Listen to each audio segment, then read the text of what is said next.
we are really happy and delighted to be in Indonesia. Indonesia, who is a very strong supporter of the Palestinian cause and really an ally to the Palestinian people.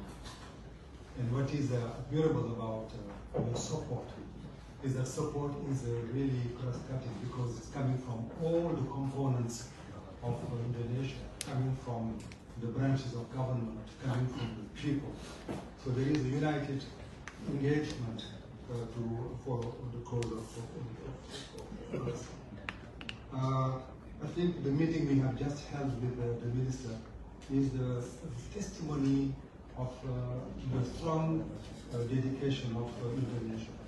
We were able to have a very fruitful discussion with the minister, and we are always impressed by the way Indonesia is investing itself in promoting the cause of Palestine.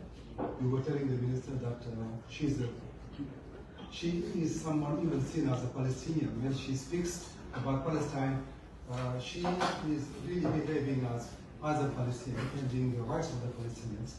And these stances are also held very honorably by your representative at the UN, Ambassador Tata. So we would like really to highlight that, the engagement and the commonality of engagement to the cause of Palestine.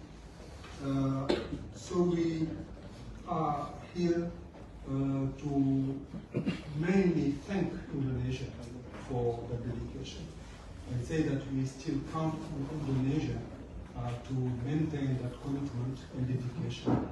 We know that there will be a change of administration very soon, and Indonesia has always shown its support to the Palestinian cause. That support started decades ago.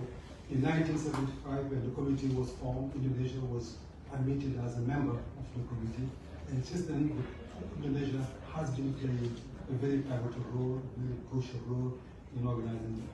And you are also among the first countries in the world to recognize Palestine.